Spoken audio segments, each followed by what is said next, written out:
Hi, it's Mike here at Music Villa, and with us today is Mr. Chad Fadley, whom I think you guys already know. Yeah. You've been on the show here a couple of times, haven't you? Yeah, I think so. Yeah.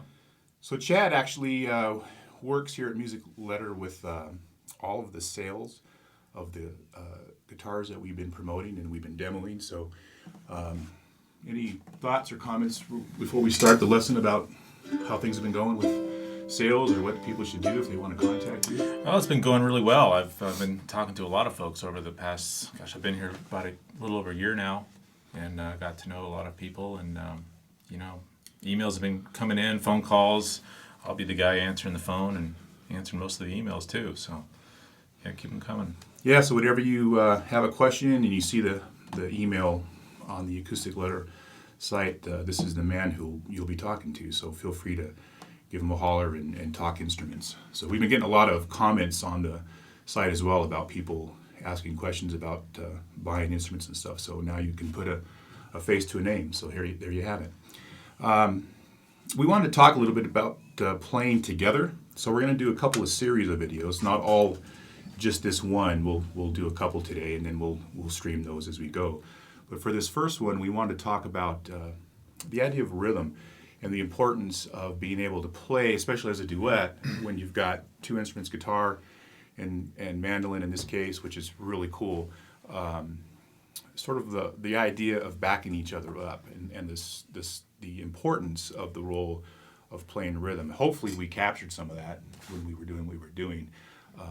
But any thoughts about how important it is for the guy backing you up to give you a solid rhythm? Yeah, I mean, rhythm is very, very, very important. It's something I take very seriously when I play either as a duo or in a full band.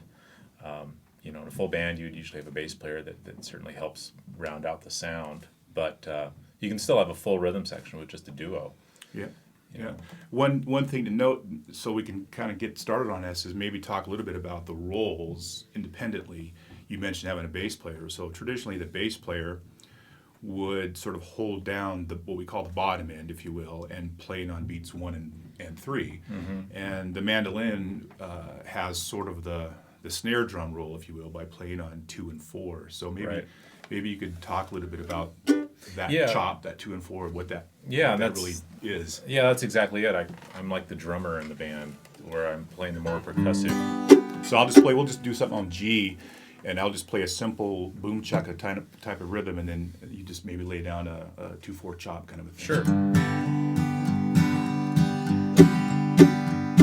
So you can see where I'm hitting like the bass, boom, boom, boom, and he's in between that playing 2 and 4. So if you put a time to that, 1, 2, 3, 4, 1, 2, 3, 4. So that's really that's the foundation of it all. That's the foundation. Yeah. So you have the guitar player then is really going to play that boom chaka kind of feel in this type of music, and then mandolin's going to hit the 2/4 chop. And if you're with a fiddle player, same thing. They're going to chop 2/4. Yeah, the fiddle and the banjo can kind of take that role when the mandolin is taking a solo. Right. So that there's that sound is still in the mix. And brings up a good point. Even as a guitar player, there might be times when you can hit that 2/4 kind of a thing if it's in a duet to kind of give that feel. But for the most part, you wouldn't really want to stop your rhythm and go into the chop as a guitar player. You really just kind of want to lay the whole rhythm thing down. Yeah. And if the 1/3 goes away, like I was doing this, maybe I'll do it again, and I'll stop the actual boom chuck, and I'll just do more of that kind of a thing where the actual bass notes are not as present. So let's try it again and see what happens. 1, 2, 3, 4.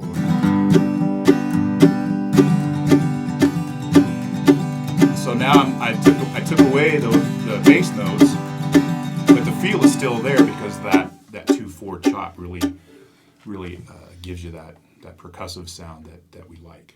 Right. So what happens when I'm taking a solo and my rhythm goes away? What's the mandolin doing then? Well, for what I do is I tend to play a little bit of that 1 and 3, but real lightly. But I'm really playing more of the 2 and the 4.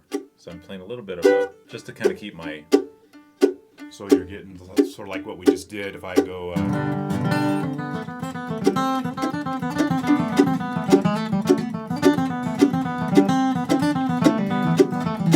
Yeah, so it's still there. I'm still emphasizing the downbeat, but I'm playing a little bit of that top beat. Right, and the chord is there. And the chord's so there. what happens a lot of times for me as a guitar player, and most guitar players that I know and have talked to about this, what they experience is that they're playing a full rhythm like a guitar will do. It's been the traditional role of the guitar ever since Bill Monroe started playing bluegrass. But when the guitar takes a break, especially in a duet, that sort of rhythm sort of falls off, and it's not there anymore because now I'm playing a lead. And so it's really important for the accompanist, in this case what Chad is doing, is to still give me what I need to hear the changes. Because like we've talked about in other sessions, we really want to be cognizant of where the chords are and what the chords are doing. Mm-hmm. So sometimes you'll catch a mandolin player maybe not as fluent with the chords, and so they'll just, they'll just choke the strings and give you the chop. Oh yeah, I could do that, and it would have the same. Sort of the same effect, but I want the harmonic. Yeah, it would be the same rhythmic effect. And what I do, like on the song we just played, I'll play chords and let them ring a little bit more.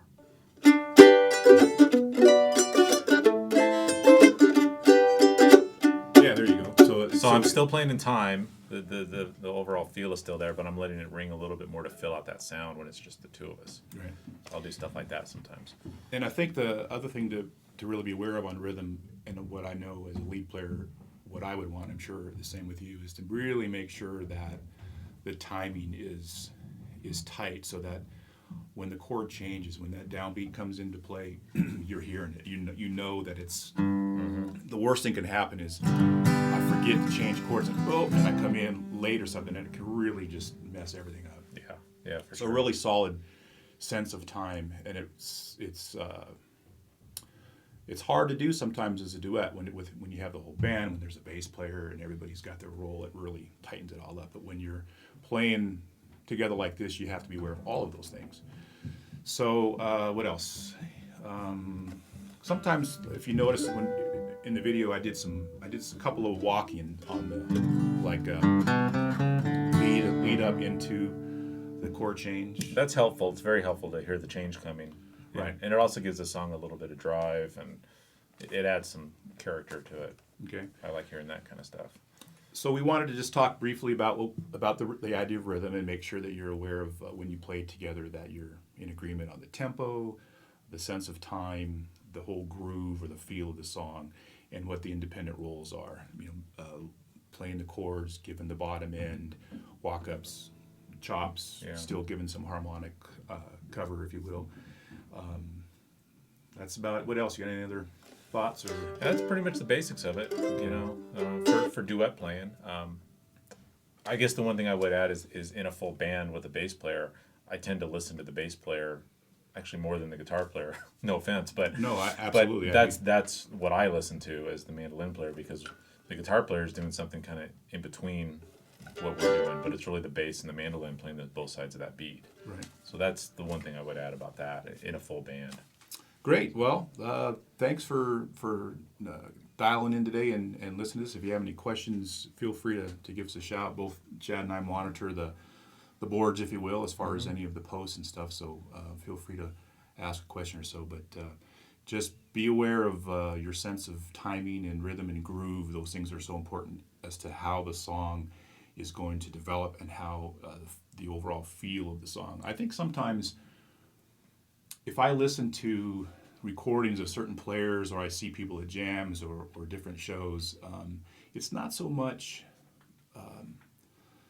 the wow factor of what they're playing if they're doing some cool leads, but it's how does it make me feel. Right. It's that feeling that the song gives, that groove, that sense of timing.